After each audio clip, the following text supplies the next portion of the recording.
Hi there BookTube, so it's day one of Read-O-Rama Readathon, and as promised, some of you asked for a vlog, so this week I'm going to try and vlog. Currently I am partway through Mansfield Park by Jane Austen. I'm reading this with a couple of other lovely ladies, Tracy from Flamingo Reads and Amanda from Amanda J. I'll link them down below anyway, and we're reading about 50 pages a day, so I'll be just continuing this over the course of the week. And then also today I am going to be trying to get through On the Other Side by Carrie Hope Fletcher. I'm really excited about this one. I'm starting to hear some good things, so I'll be reading this today. So the first thing I've got to do this morning, she's addicted to Aladdin, is to take my daughter to preschool. It's currently about 8 o'clock in the morning, so I'm going to drop my daughter at preschool. I've got to do a few chores in town, and then I will be coming back and reading a little bit, hopefully for about an hour before I pick her up from school. We've got a pretty lazy day today after preschool. She finishes about 1, and then at 4 o'clock she's got a swimming lesson, so between then we'll be playing and having some lunch together and just chilling out at home. So hopefully I'll get a chance to do a little bit of reading then, but it depends how much we're playing and how exciting it is. And then I've got all evening to read. So I will catch up with you with a bit when I have done my chores and dropped her at preschool and let you know how I'm getting on. Okay, bye. Hi everyone, so I'm checking in. It is the first evening of Read-O-Rama, and I have just completed my first book, which is On the Other Side by Carrie Hope Fletcher. I read this throughout the day today, and it was really addictive. And about 50 pages in, I thought this was going to be about a 3-star book, and I tell you why. The reason why is because I didn't feel like it had much of a sense of place and time. And what I mean by that is I don't think we're ever told where this is set. UK, whether it's in England or America or somewhere else, or where in that place, and we don't really know what time it is. So is it the 20s or the 30s or the 40s? And I think that would have really, in the beginning of this book, this would have really added just a little bit more to it, because I felt a bit lost about some of the themes that were coming in, and I think that would have been made better had there been a better sense of where it was set and the time period it was set in. But as the story progressed, I just fell in love with this. Yeah, if it hadn't been for that, this would have been a 5-star read, I think, but for me it's going to be a 4-star read. Probably more of a 4.5, but down to a 4-star read because it missed that sort of sense of time and place. It's the story of Evie Snow, and we follow her going back over her life, and I don't want to tell too much because I don't want to spoil things, but basically we see 3 different places. We've got Evie, and in the very first chapter, so this isn't a spoiler, Evie is sort of 80 odd and has died, and we are then following her journey in we're just following her life, really, her life story, and her loves and the things that happened in her life. And I don't want to say any more because I just really think it will spoil everything, but having read the book, the front cover is perfectly apt. It's a beautiful depiction of what the story is about, and I even had tears in my eyes at times in this. It's one of those stories that for once there isn't love triangles, there isn't that instant, oh well, everything works out for the best. It's a really honest, raw, real love story. You know, things happen and people have to deal with it and make choices and live with those choices, but there's also some magical realism in there, and it's really beautiful, a really beautiful book. So I'm so pleased that I picked this up. Yeah, I really love it. I definitely recommend it if you like romance, contemporary stories. Jen from Today in Jen's Library, I think this might be one that you might like. So yeah, I'm recommending it to you. But yeah, I really enjoyed this. Now, according to my Read-O-Rama TBR, this was going to be my 7th book. So I picked it up first because I couldn't help myself. So now it's time for me to pick the next book, and I'm not sure what I'm going to go for yet. I'm going to read my 50 pages of Mansfield Park now, and I will check in a bit later. I'm not going to talk much about this because I'll probably talk about this one when I've completed it, maybe at the end of the Read-O-Rama week. I think we're going to have finished this book by the end of Read-O-Rama, so I'll talk a bit more about my thoughts and feelings. So far, it's okay. It's not my favourite Austen, but I'll talk a bit more about that at the end. So it's about 8:30 at night here. I've got some YouTube videos I want to catch up on watching, but I'm definitely going to start book 2, and I've got a whole day at home tomorrow, a good 4 or 5 hours while Matilda's at preschool, where I haven't actually got to do anything for once, so I'm really going to enjoy reading tomorrow, and I'm hoping whatever I pick up next is going to be a good one, so I'll check in with you again tomorrow. Hi guys, so I've been a particularly bad vlogger this week, and it's now Wednesday, which is day 3 of the readathon, and although I haven't been vlogging, I have been reading, and I have been making quite a few videos for various different projects, which you will have found out about probably already. So I just wanted to check in today. It's the early evening, about 7 o'clock on day 3, and I have just completed my 2nd book, which is The Museum of You by Caris Bray.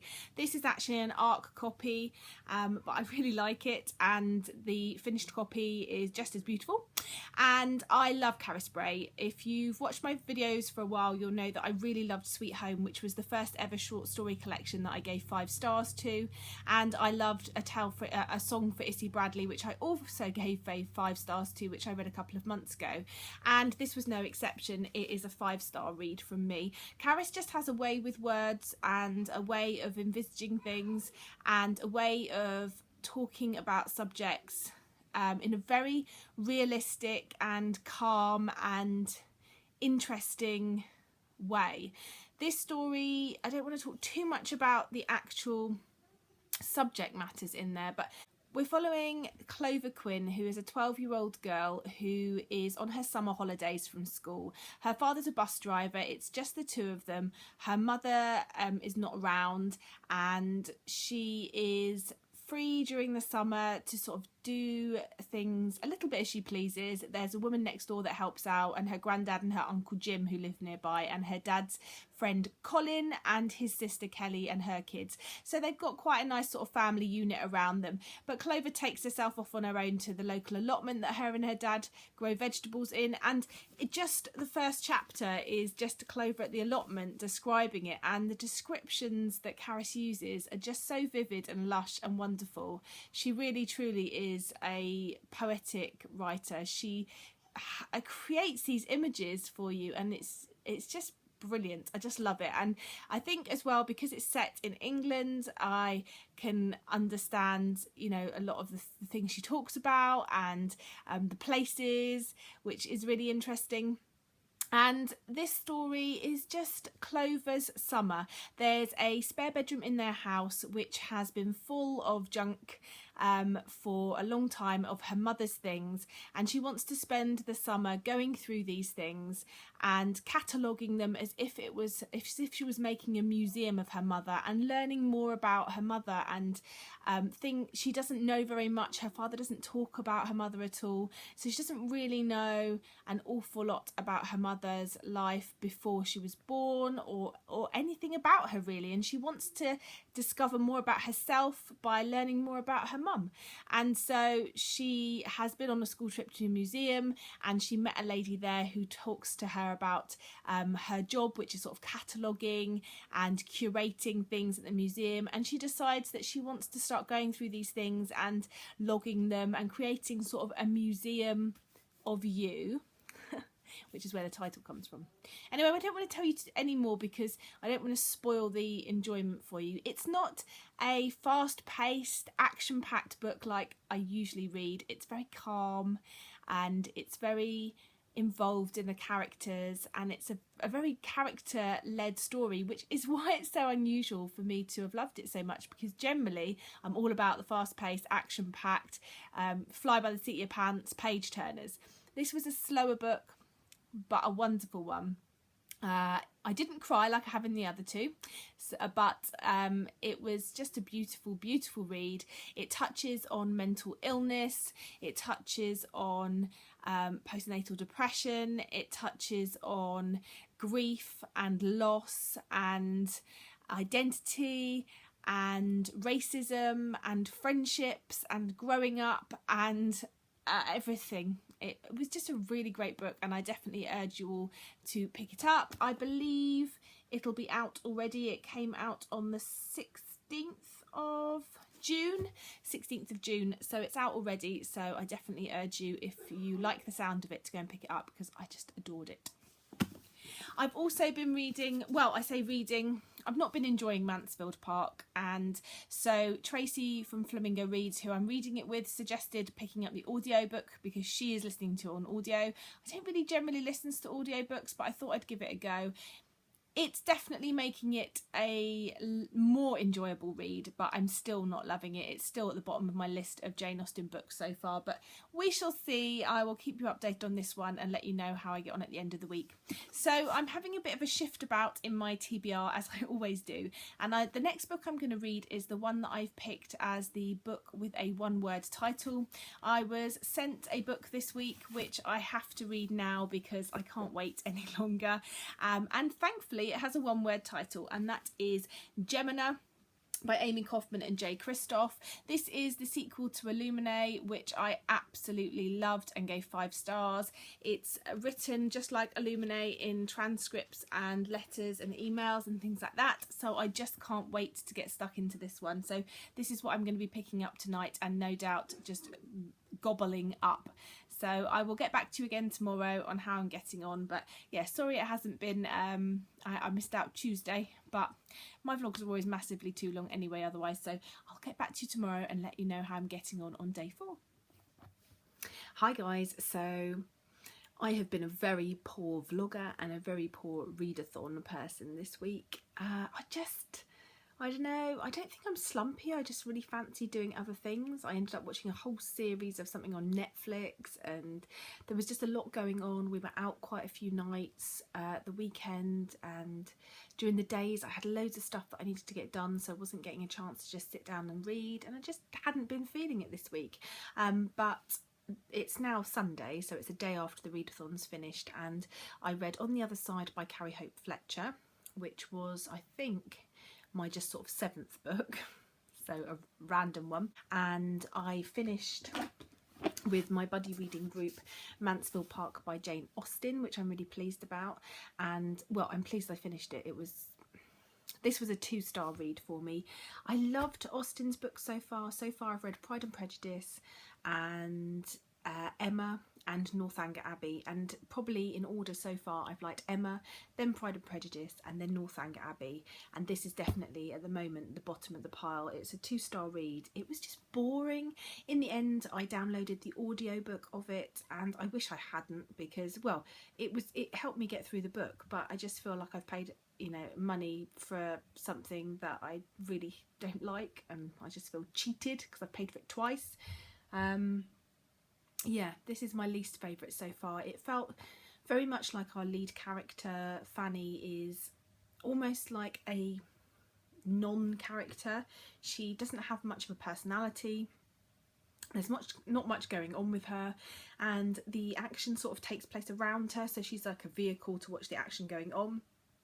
But there isn't much action going on, and everything's a bit long-winded, and there's no real happy ending. No one actually is happy. They just sort of settle, and I just really didn't enjoy this. There wasn't a character that I particularly liked or that I could sort of grab onto to really enjoy or find any enjoyment from. Yeah, I was really disappointed with this, unfortunately. So yeah, 2 stars, but it's finished.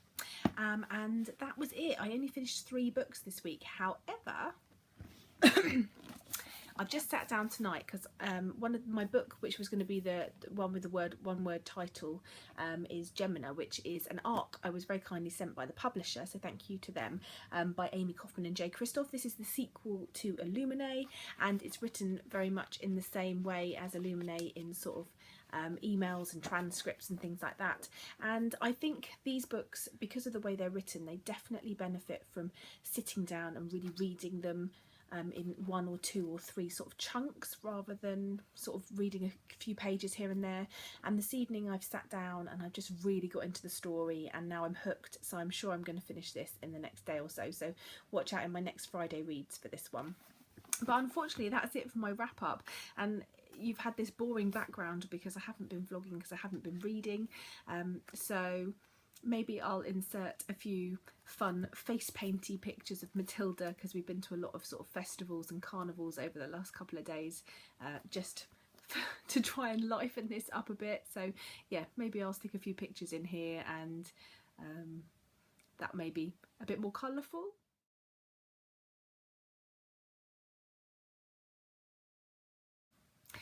So I hope you enjoyed those, and I'm sorry I've been a bit of a poor vlogger and a poor readathon participant this time round, but I've read some good books, and I'm really excited to get going with Gemina, and so I look forward to seeing you soon.